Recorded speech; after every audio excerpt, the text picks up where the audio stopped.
Hey, what's up guys? It's John here. Andrew Cuomo resigned today. 11 women accused him of harassment. And they're going after him. And the whole nursing home situation is unfolding as well. People are really happy about this resignation because of what he's done to the city. Unfortunately, what I think is very likely to happen is not in the people's favor. What I think is very likely to happen coming forward is this whole thing is a big distraction. And they're going to make this the biggest story in the next month, 2 months, 3 months in New York. And it's going to completely bypass the whole new passport that they are now enforcing. Come September 13th, they're going to have enforcement squads out there. So as they are unrolling this whole new program, they have this new female governor. And she's the first female governor of New York. Now, this is going to get the headlines. And what she's going to be doing is going to be directly in line, in my opinion, with what Andrew Cuomo has been doing. It's just going to be a different puppet on the stage. And when we look at these landlords, these business owners, these restaurants, all of these mom and pop businesses are going to be belly up bankrupt. 92% of all restaurants are not paying full rent. And this is before the new credential that's going to be mandated. So how many people are going to be able to stay in business? Not many. And in this video, I'm going to break down where I see this going, what I think is very likely to happen, and who are the big donors supporting Andrew Cuomo, and where this is all going. So meet Kathy Hochul. She's New York's next governor, okay? Hochul, 62, is not a household name like her boss, who disputed the Attorney General's report corroborating allegations. Kathy Hochul, my lieutenant governor, is a smart and competent. He said, this transition must be seamless. We have a lot going on, and I'm worried about the Delta variant, and so should you. But she can come up to speed very quickly. Hochul has a fine line to walk as she prepares to take the helm amid a resurgent wave of the pandemic. So what this means to me is that she is going to continue in the same direction as Andrew Cuomo. So it's not going to get any better for small business, not going to get any better for the restaurants. Anyone trying to make a living in New York is going to have an easier time under her than him. Then, she says, emphasizing her exclusion from Cuomo's inner circle while she was touting her leadership credentials, Republicans and conservatives are already launching attacks questioning what she knew about the governor's misconduct and her cover-up of the nursing home, his cover-up of the nursing home deaths, presumably preparing for the possibility that she could win.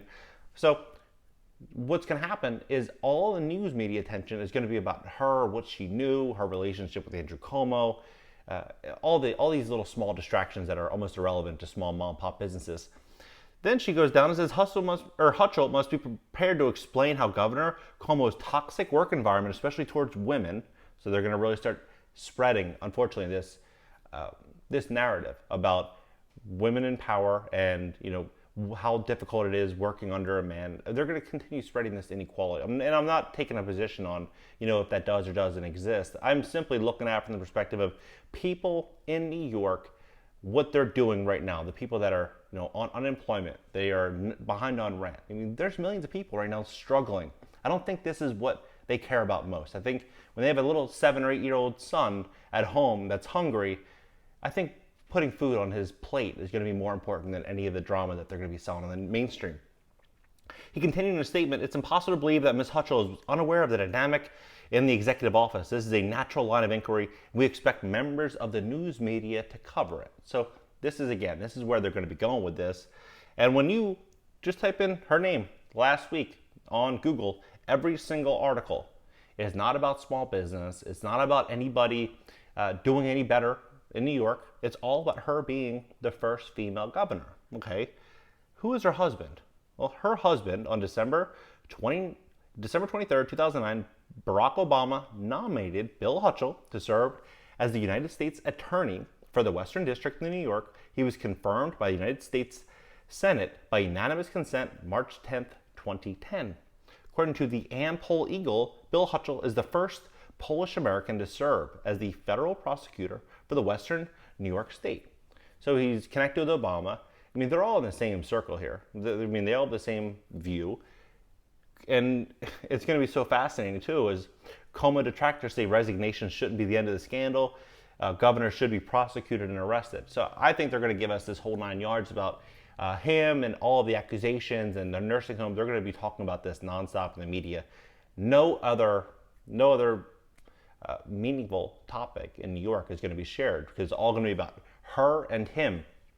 But this new passport that's coming out, it says in response to a surge largely composed of the people that don't want to participate.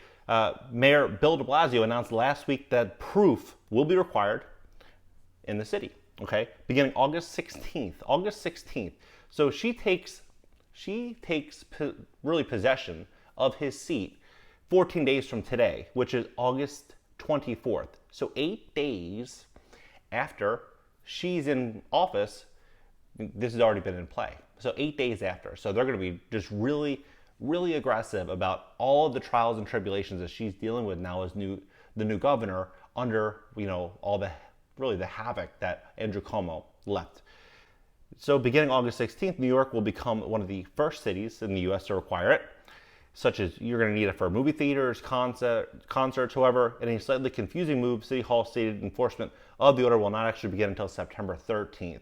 Okay, so about 3 weeks, 2.5 weeks after she takes possession, they're going to start enforcing it. But if you go on TikTok and you start looking at the videos, it's one group of people trying to stand up for how New York once was and trying to remain that way, and they're all fighting for this. But that's not going to get the coverage, unfortunately. And when this boils over, like in the next, I think, couple months, as small businesses start getting fined and ticketed and they start shutting off their utilities, people start really protesting, they're going to say that they're protesting because of the first female governor and how she's running New York.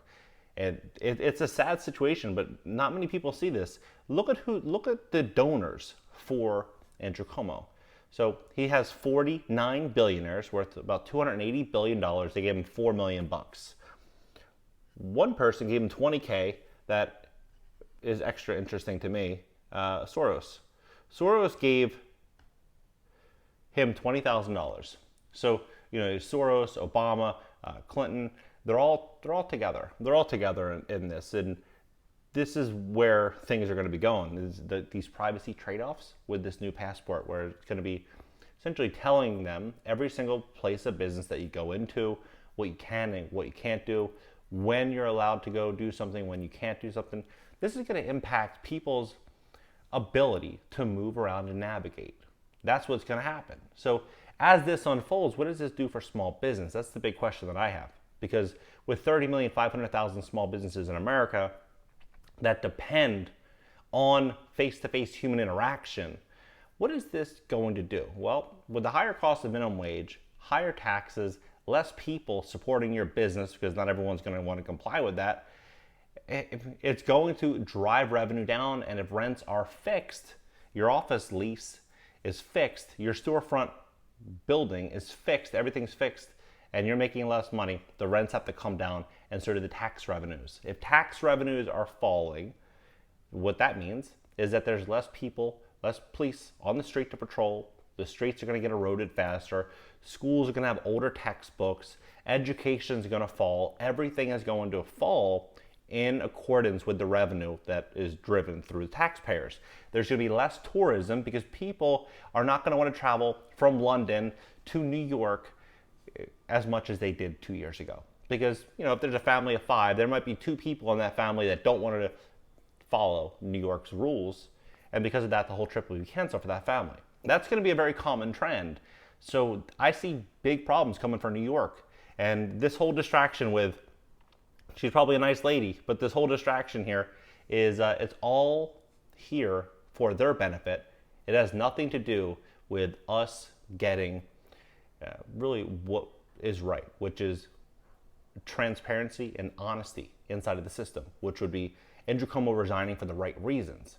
If there was that, Andrew Cuomo would be out and there would be a lot more information on it, and this would have been covered 4 or 5 months ago and something would have happened then, rather than right at this transitional period, a huge transitional period for New York. What do you guys think about this? Do you think that real estate values are going to fall? You think incomes are going to fall? And you think the city is going to become much more dangerous underneath of this really big moment for New York? Drop your comments below. Please smash that like button as well. Consider subbing here and consider subbing on my second channel. I'll leave the links pinned down below, and I'll see you guys in the next video.